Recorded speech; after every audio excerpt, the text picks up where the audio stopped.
Welcome to the Passport Soccer 2025 CONCACAF Gold Cup Preview, Group B. Let's get started.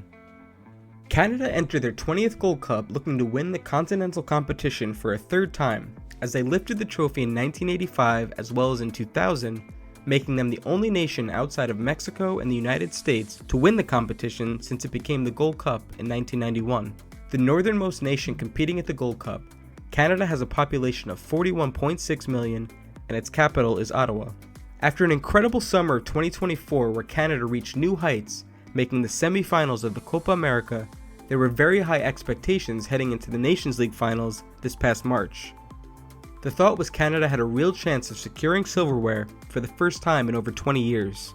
Instead, Canada left with a disappointing result against Mexico in the semi-finals, as well as controversy between head coach Jesse Marsch and captain Alphonso Davies. Davies' agent and his club Bayern Munich accused Marsch in Canada of pressuring Davies to play through an injury in the third place match against the United States, where he ultimately tore his ACL. Davies will now miss the Gold Cup for Canada, and the optimism Canada was feeling for its national team has been slightly dampened since March. But an important summer awaits for Canada, with the Gold Cup being their last chance at competitive matches before co-hosting the World Cup in 2026. Perhaps not coming in as everyone's favorites will benefit Canada as they look to have another magical summer. Canada were drawn against Suriname in the Gold Cup quarterfinals for a chance to play at the Gold Cup. A 1-0 away from home thanks to a late Junior Hoylett goal was followed up by an impressive 3-0 home win in Toronto. Jesse Marsch and Canada seemed like a great fit for one another.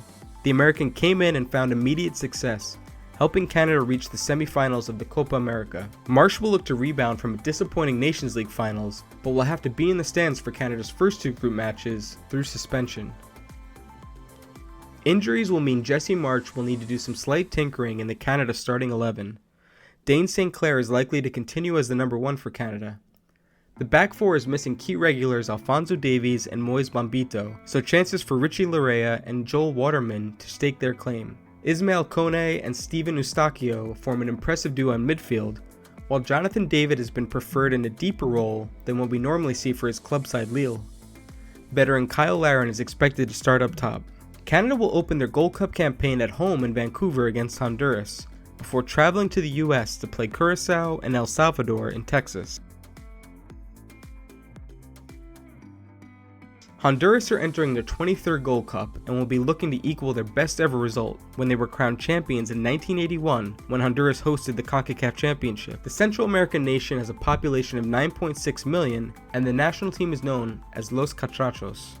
Honduras have been going through a very poor period. They finished last in World Cup 2022 qualifying and haven't gone past the quarterfinals of the Gold Cup since 2013. That 2013 squad was part of a golden generation of Honduran players, the same group that reached the 2010 and 2014 FIFA World Cups. To try and recapture some of that magic, Honduras brought back their coach from the 2010 World Cup, Reynaldo Reda. The Colombian is very experienced as a national team manager and has been in charge of 3 South American countries, Chile, Ecuador, and Colombia. There is a real lack of Honduran players playing in top leagues over the past few years, but there are exceptions such as Luis Palma of Olympiacos in Greece. The always well-supported Honduras will hope Rueda can lead them to a deep run in this tournament. Honduras found themselves in an all-too-familiar position in the Nations League quarterfinals, drawn against Mexico for a place at the Gold Cup, just like qualification for the Copa America. And just like Copa America, Honduras won the opening fixture at home. A 2-0 result wasn't enough though, as the reverse fixture in Mexico saw Honduras lose 4-0. As a result, Honduras were drawn against Bermuda for a place at the Gold Cup. A 5-3 win in Bermuda was followed up by a 2-0 win at home, booking their place in this summer's tournament. Rueda's return as head coach was celebrated in Honduras, but this is a very different group of players compared to what he had in his first stint. Nevertheless, he brings plenty of experience and know-how, and will surely have Honduras set up as a tough team to beat this summer. Expect Honduras to line up in a 4-2-3-1 formation, a back four highlighted by Daniil Maldonado of Craiova in Romania, and experienced right back Andy Najar, now playing domestically in Honduras. Kervin Arriaga and Davy Flores bring plenty of energy and physicality in the midfield. Key man Luis Palma is expected to line up on the left in attack. The return of Romel Kyoto to the national team should provide a spark, and Jorge Benguche is expected to be the starting striker. Honduras opened their Gold Cup in Canada against co-hosts before traveling to Houston to play rivals El Salvador. Los Catrachos then close out group stage play against Curacao and San Jose.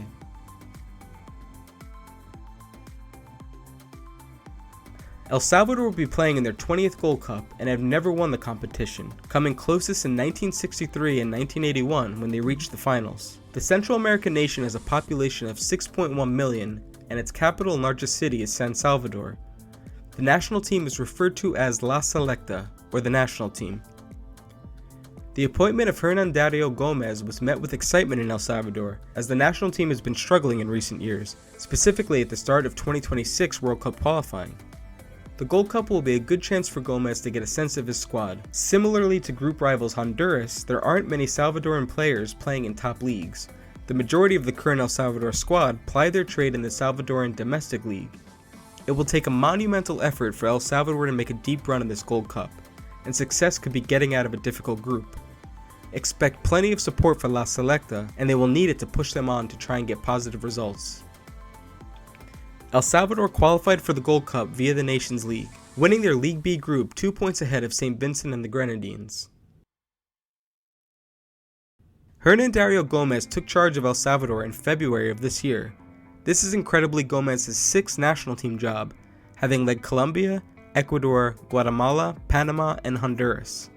Perhaps most famously, Gomez led CONCACAF rivals Panama to their first ever World Cup appearance in 2018. Gomez is expected to line El Salvador up with a back 5 in a 5-3-2 formation. Mario Gonzalez is expected to start in goal. The back 5 is highlighted by vastly experienced right back Brian Tamacas, who's expected to get forward. A midfield with plenty of battle but could be lacking creativity, with veteran Darwin Sarin expected to provide a spark. Youngster Nathan Ordaz of LA Galaxy could line up alongside Brian Gill, one of the few Salvadoran players playing abroad in Europe. El Salvador opened their Gold Cup campaign against Curacao and San Jose before traveling to Texas for their last 2 group matches against rivals Honduras and group favorites Canada. The smallest nation by population competing in this year's Gold Cup, Curacao has 156,000 inhabitants, and its capital is Willemstad. The Caribbean nation, which sits just 40 miles off the coast of Venezuela, are entering their 3rd Gold Cup competing as Curacao. They played in the CONCACAF Championship twice in the 1960s when they were known as the Netherlands Antilles. Curacao are returning to the Gold Cup for the first time since 2019, when they impressively reached the quarterfinals. Curacao disappointingly had to withdraw from the 2021 edition of the tournament due to a COVID outbreak in their squad. But the island nation is back, and even though they are drawn in what on paper is a very competitive group, Curacao will back themselves to qualify for the knockout rounds. Curacao has become a very ambitious football nation, hiring some world-renowned coaches over the last few years to guide them, including Gus Hiddink and current head coach Dick Advocaat.